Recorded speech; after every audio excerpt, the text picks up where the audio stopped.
Pemirsa, manuver politik di internal Partai Golkar kembali muncul. Kader muda Partai Golkar mendesak Ketua Umum Partai Golkar dan khususnya DPP Partai Golkar untuk segera meninggalkan koalisi dengan Prabowo Hatta dan bergabung ke kubu Jokowi JK. Bahkan sejumlah anggota DPR dan fungsionaris Partai Golkar sudah mulai bergerak dan merapat ke mantan Ketua Umum Partai Golkar Yusuf Kala. Sinyal kuat Golkar bergabung ke kubu Jokowi JK setelah melihat hasil penghitungan cepat dari mayoritas lembaga survei yang ternyata menunjukkan bahwa Capres Jokowi unggul dalam pemilu presiden. Dan pemirsa, untuk mendiskusikan topik manuver politik Partai Golkar telah bersama saya di studio pengamat politik dari LIPI Ikran Nusa Bakti dan juga Wakil Sekjen Partai Golkar Hari Azhar Aziz. Bapak-bapak sekalian, terima kasih bergabung sama kami di Prime Time. Pak Hari, ini Golkar menang atau apa nih posisinya sekarang nih? Kalau secara institusi menurut saya Golkar tetap menang, siapapun yang jadi pemenang presiden yang akan datang. Tapi di Golkar itu kan banyak faksi-faksi. Dan setiap faksi itu merasa sebagai pemegang saham partai ini. Jadi cara pemegangan saham dan pengambilan keputusannya itu ada mekanisme di ADART. Jangan-jangan ada ketua faksi juga di Golkar nih? Oh, memang secara formal tidak ada ya. Tapi de facto ada ya? Tapi secara de facto ya. Jadi de jure itu tidak ada. Tapi faksi-faksi A, faksi B segala macam itu akan kelihatan nanti dan terkait juga dengan siapa pemenang kekuasaan. Dan itu terjadi mulai tahun 2004, 2009, sampai sekarang 2014. Faksi yang menyatakan lebih baik segera bergabung dengan Jokowi JK ini faksi yang mana nih Pak? Saya belum tahu, tapi yang jelas kan Pak JK kan mewakili satu aspirasi juga di Golkar.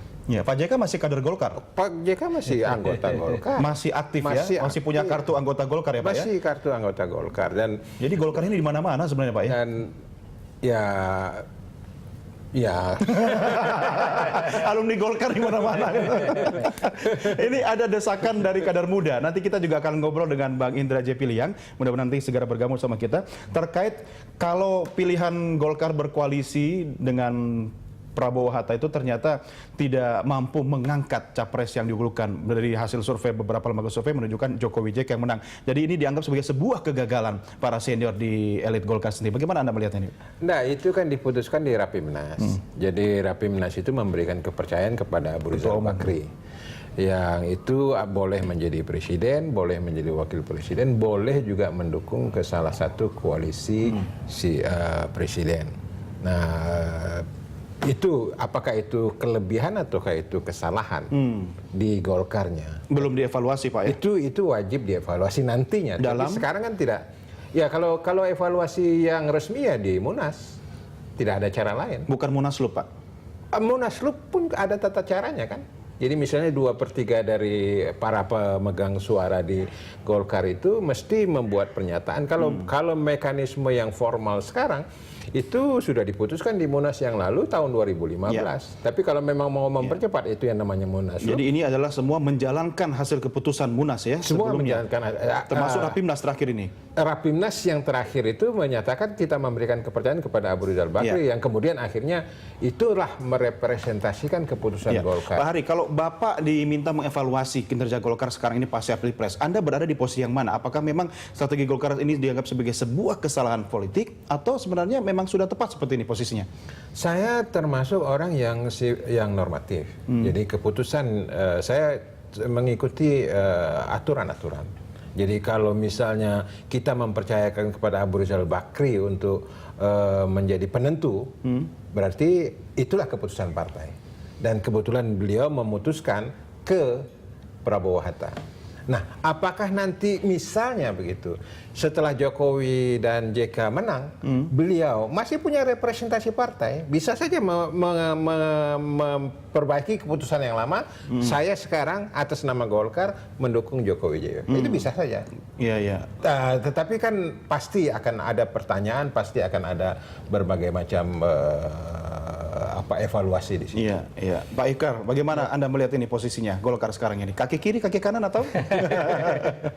Tapi memang kalau kita lihat tingkah laku politik Partai Golkar ya dari 2004 sampai 2014 ya, itu memang reformasi seperti itu ya. Jadi yang saya katakan di sini bahwa Golkar itu tidak pernah mau ya bergabung dengan siapa yang akan menang ya, tapi kemudian dia jump on the bandwagon, dia lompat ke gerbong yang udah menang itu dan kemudian dia bergabung dengan koalisi itu. Dan sebetulnya kalau kita perhatikan ini bukan suatu hal yang baru juga, satu, kedua Abu Rizal Bakri sendiri kan sudah mengatakan itu ya, bahwa dia sudah mengatakan sejak awal kepada Jokowi bahwa saya tidak akan mendukung Anda, tapi mari kita berkoalisi di parlemen. Nah, cuma persoalannya apakah tahun ini itu akan sama dengan tahun-tahun yang lalu? Maksud saya dengan 2 kali pemilu yang lalu. Kalau 2 kali pemilu yang lalu itu kan SBY itu kan begitu welcome terhadap Golkar. Betul. Tapi persoalannya apakah Jokowi JK ini sekarang welcome juga terhadap Golkar? Kenapa demikian? Karena Anda harus ingat ya,